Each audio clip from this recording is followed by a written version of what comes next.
ये सफर है सुहाना, मंजिल का क्या है पता। હે ગુડ મોર્નિંગ ગાઈસ, કેમ છો બધા? મજામાં ને? જય શ્રી કૃષ્ણ બધાને. હર હર મહાદેવ. ફાઇનલી અમે લોકો પોખરા ફરવા માટે નીકળી ગયા છીએ.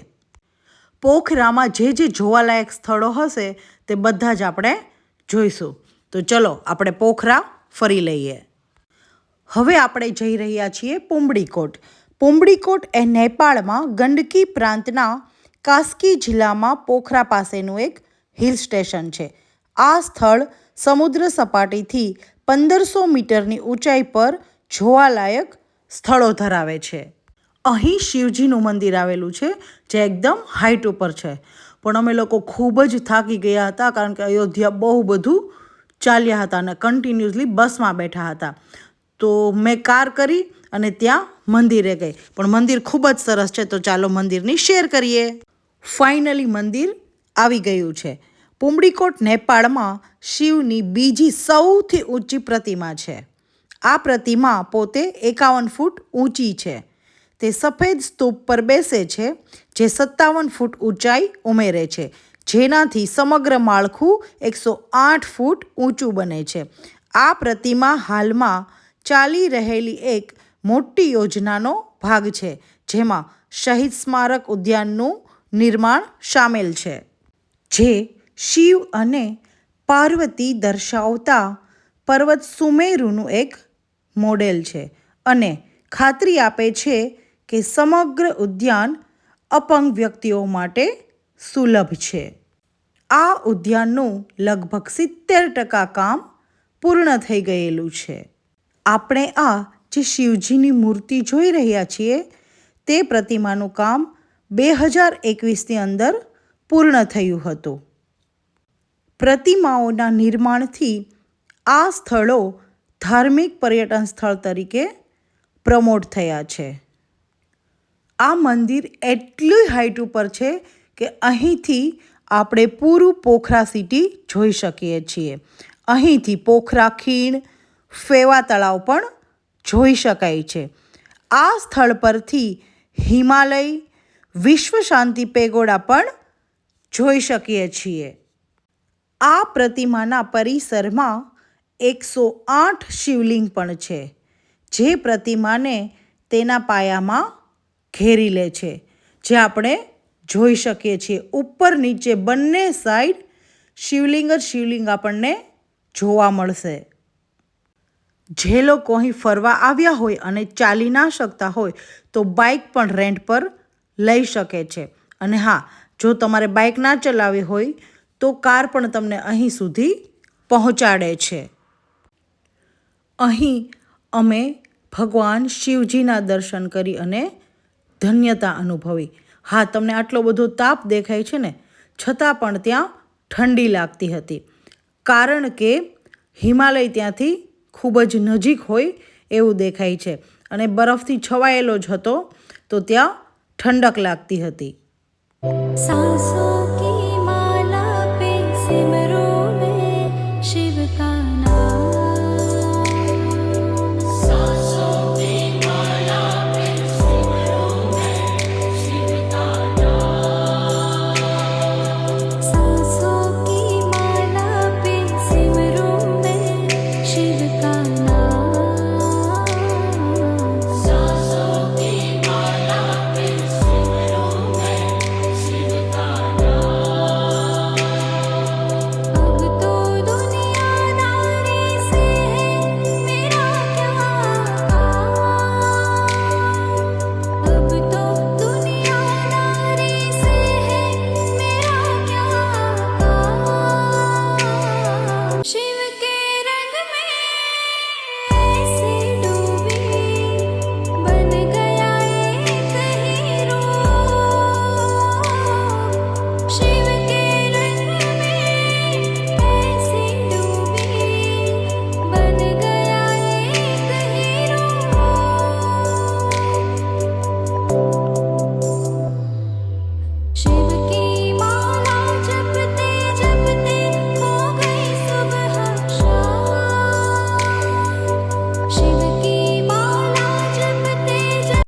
ઇટાલિયન મેંગો જ્યુસ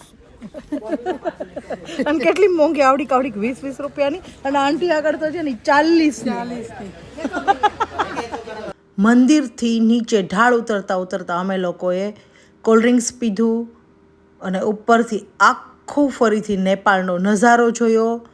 ખૂબ જ શોપિંગ કરી, પણ ત્યાં બહુ બધું મોંઘું મળે છે. બટરફ્લાય ને રિંગ ને એવું બધું લીધું, પણ મોંઘું હતું. અને હવે આપણે જઈ રહ્યા છીએ ગુપ્તેશ્વર મહાદેવ મંદિર.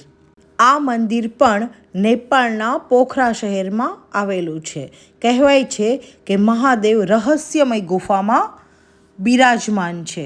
જો આ મંદિરનો આગળનો ગેટ છે, ખૂબ જ સરસ મંદિર આપણને ત્યાં અંદર જોવા મળે છે. હા, પણ અહીં પણ આપણે ટિકિટ લઈને જવાનું છે, જેની કિંમત 100 રૂપિયા છે. જો આવી રીતે આપણને ટિકિટ મળશે અને પછી જ આપણને અંદર ગુફામાં એન્ટ્રી થવા દેશે.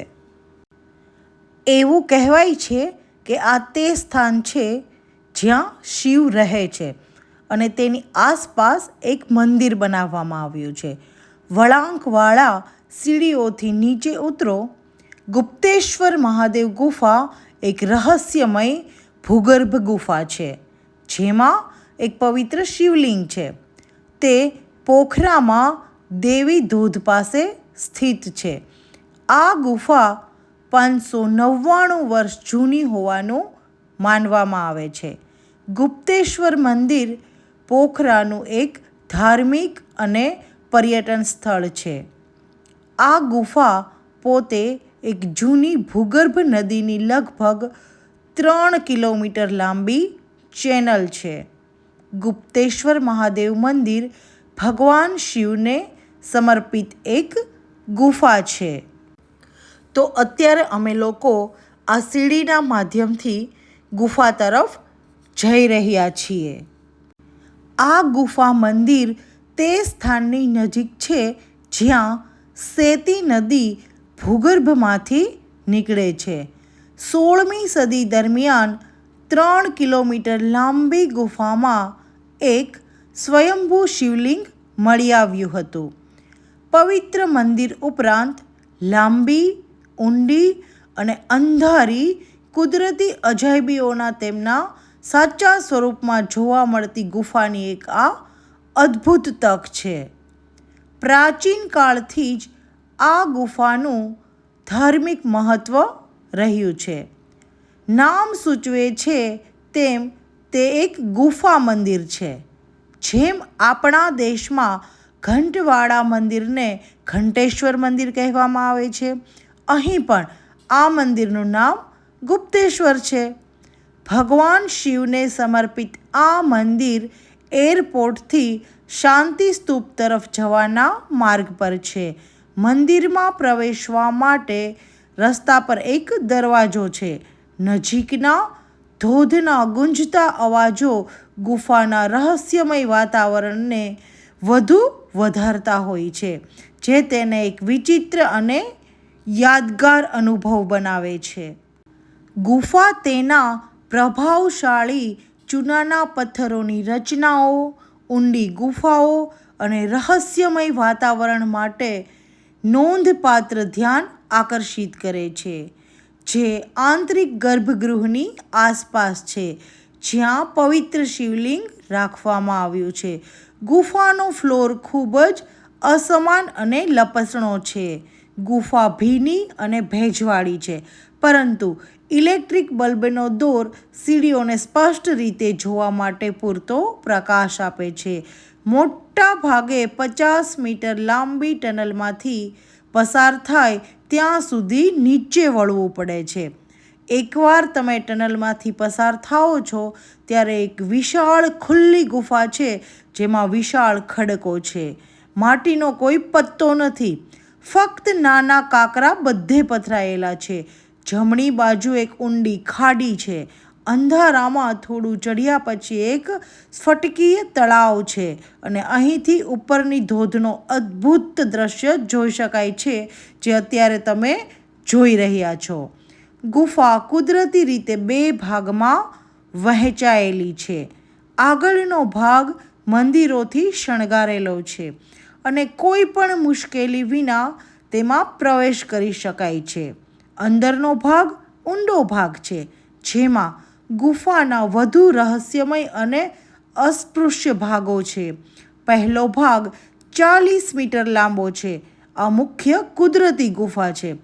અહીં આપણે ભગવાન શિવનું મંદિર જોઈ શકીએ છીએ. આ ગુફાનો બીજો ભાગ લાંબો અને અંધારો પણ છે. આ ભાગ દેવી પ્રપાત તરફ નીચે જાય છે. બીજા પ્રવેશદ્વારથી લગભગ 100 માઇલ દૂર દેવી પ્રપાત અને દેવી પ્રપાતના પાણીના ઢોળાવ સાથે ખૂબ જ સુંદર મનોહર દ્રશ્ય જોઈ શકાય છે. સંકુલમાંથી બહાર નીકળવા માટે પાછા ઉપર ચડીને એક અલગ દરવાજામાંથી આપણે બહાર આવવું પડે છે. અહીં પણ એક વિશાળ સર્પ શેષ નાગની ટોચ પર યોગ મુદ્રામાં વિષ્ણુની વિશાળ પ્રતિમા આપણને જોવા મળશે. સૂતી વખતે પણ તેમને તેમના હાથમાં 4 પ્રતીકો ગદા, ચક્ર, શંખ અને કમળની કડી પકડી રાખેલા દર્શાવવામાં આવ્યા છે.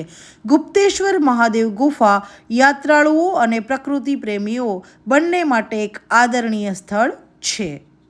અહીંથી નીકળી અને અમે લોકો હવે આગળ જઈ રહ્યા છીએ દેવીનો ધોધ, જેનો નેપાળી અર્થ થાય છે પાતાલે છાંગો, એટલે કે અંડરવર્લ્ડનો વોટરફોલ. નેપાળના કાસ્કી જિલ્લામાં પોખરા ખાતે આવેલો આ ધોધ છે. અહીં અમે વોટરફોલ જોયો, ખૂબ જ સરસ હતો અને બધાએ ખૂબ જ શોપિંગ પણ કરી. કેદારેશ્વર મહાદેવ મણિ મંદિર એ હિન્દુ દેવતા શિવને સમર્પિત પ્રમાણમાં નવું મંદિર છે, જેને કેદારેશ્વર તરીકે પણ ઓળખવામાં આવે છે. પોખરા કોમાગણે ફ્રેન્ડશિપ પાર્કમાં સ્થિત ત્યાં પહોંચવું ખૂબ જ સરળ છે. જોકે તેને શોધવા માટે તમારે પાર્કની પાછળ ચાલવું પડશે. કેદારેશ્વર મહાદેવ મણિ મંદિરમાં પ્રવેશતાની સાથે જ તમને એક પ્રાંગણ દેખાશે, જે અનેક મંદિરો અને મુખ્ય મંદિરથી ઘેરાયેલું છે. તે બધા લાલ ઈંટોથી લાક્ષણિક નેવારી ડિઝાઇનમાં બનેલા છે. આ મંદિર ફેવા ઝીલની પૂર્વ તટ પર આવેલું છે. કેદારેશ્વર મહાદેવ મણિ મંદિર આ ક્ષેત્રના મોટા મોટા મંદિરોમાંથી એક છે.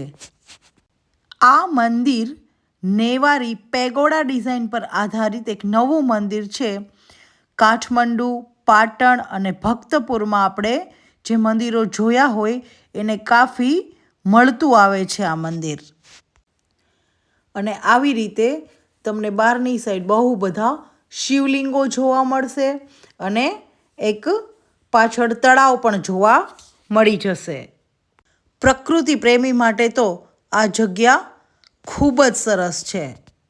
અહીં શોપિંગની પણ ખૂબ જ અલગ અલગ વસ્તુઓ આપણને મળે છે.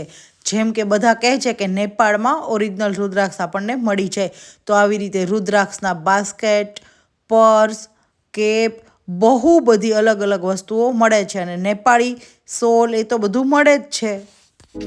केदारेश्वराय शिव केदारेश्वराय हर हर भोले नमः शिवाय केदारेश्वराय शिव केदारेश्वराय. ગંડકી નદી, જેને સેટી નદી અથવા તો દૂધ નદી તરીકે ઓળખવામાં આવે છે, તો રાત પડી ગઈ હતી એટલે આવું પાણી તમને અત્યારે દેખાઈ રહ્યું છે. હવે આપણે જઈ રહ્યા છીએ વારાહી મંદિર, જે મંદિર ફેવા તળાવની વચ્ચે આવેલું છે એક ટાપુ ઉપર. એટલે ત્યાં પહોંચવા માટે આપણે બોટમાં બેસીને જવું પડે છે. તમે જોઈ રહ્યા છો કેટલું સુંદર તળાવ છે, એકદમ પર્વતોથી ઘેરાયેલું. આપણે તેને ફેવા તળાવ કહીએ છીએ અને નેપાળી લોકો તેને ફેવાતાલ કહે છે. આ ફેવા તળાવ નેપાળમાં એક મીઠા પાણીનું તળાવ છે. તો અમે લોકો મંદિરે જવા માટે રેડી થઈ ગયા છીએ. હું, માસીમા અને મામી બધા જ બોટમાં બેસવા માટે રેડી છીએ. આ બોટને આપણે આવી રીતે પગથી ચલાવી શકીએ છીએ. તો આ ભાઈ છે ને એકલા ચલાવતા હતા, તો મેં એને પૂછ્યું હું તમને હેલ્પ કરી દઉં, તો એણે કહ્યું કે થેન્ક યુ. તો મેં એમને ફેવા તળાવ સુધી પહોંચવા માટે ખૂબ જ હેલ્પ કરી. મને ખૂબ જ મજા આવી. મારા માટે પણ એક નવો એક્સપિરિયન્સ હતો. અને ખાલી થોડાક જ આઈ થિંક મહિનાના મેં એને પૂછ્યું ને તો 4,500 5 હજારમાં એ આખો દિવસ આવી મહેનત કરતા હતા. આ તળાવ અગાઉ બેદલ તાલ તરીકે ઓળખાતું હતું, જે પોખરા ખીણની દક્ષિણમાં સ્થિત છે, જેમાં પોખરા શહેર અને સારંગકોટ અને કાસ્કીકોટના ભાગોનો સમાવેશ થાય છે. આ તળાવ એ નેપાળનું બીજા નંબરનું સૌથી મોટું તળાવ છે અને નેપાળના જળાશયોની તુલનામાં રારા તળાવ પછી ગંડકી પ્રાંતમાં સૌથી મોટું છે. નેપાળનું સૌથી લોકપ્રિય તળાવ છે. અહીં મુલાકાતીઓ ખૂબ જ આવે છે. ફેવા તળાવ 742 મીટરની ઊંચાઈ પર સ્થિત છે અને લગભગ 5.7 કિલોમીટર વિસ્તારને આવરી લે છે. તેની સરેરાશ ઊંડાઈ લગભગ 8.6 મીટર અને મહત્તમ ઊંડાઈ 24 મીટર જેટલી છે. ઉત્તર દિશામાં અન્નપૂર્ણા પર્વતમાળા તળાવથી ફક્ત 28 કિલોમીટર દૂર છે. તળાવ તેની સપાટી પર માછપુચ્છરે પર્વત અને અન્નપૂર્ણા અને ધોલાગીરી પર્વતમાળાના અન્ય પર્વત શિખરોના પ્રતિબિંબ માટે પણ પ્રખ્યાત છે. અને તાલબારાહી મંદિર જે છે, નેપાળી લોકો તેમને તાલબારાહી કહે છે, એ આ તળાવના એક ટાપુ પર છે. તો ચાલો આપણે તેને જોઈએ. આપણે લોકો વારાહી મંદિર કહીએ છીએ અને નેપાળમાં તેને બારહી મંદિર કહેવામાં આવે છે. રાજસ્થાન અને ગુજરાતમાં તેણીને દંડિની તરીકે પણ પૂજવામાં આવે છે. તાલ બારાહિક મંદિર, જેને તળાવ મંદિર અથવા બારાહિક મંદિર તરીકે પણ ઓળખવામાં આવે છે, તે દેવી બારાહિકનું એક હિન્દુ મંદિર છે. તે નેપાળના પોખરાનું સૌથી મહત્વપૂર્ણ ધાર્મિક સ્મારક છે. આ મંદિર ફેવા તળાવની મધ્યમાં એક ટાપુ પર છે અને મંદિર એક ટાપુ પર હોવાથી તેની મુલાકાત લેવાનો એક રસ્તો હોડી છે અને જે ખૂબ જ આપણને રોમાંચક અનુભવ કરાવે છે. ખૂબ જ સરસ રીતે અમે મંદિરના દર્શન કર્યા અને ફરી હવે અમે હોટલ જવા માટે નીકળી ગયા છીએ. હોટલ અમે જેવા પહોંચ્યા ને તો કેટલી સરસ આ નેપાળી બેબી છે ને, એ હોટલની માલકીનની બેબી છે, દોડી અને મારા ખોળામાં આવી અને મારી પ્લેટમાંથી જમવા લાગી. અમે લોકોએ મસ્ત જમી અને સૂઈ ગયા. તો આવા જ મારા નવા વ્લોગ જોવા માટે મારી ચેનલને લાઈક કરો, શેર કરો એન્ડ સબસ્ક્રાઈબ કરો.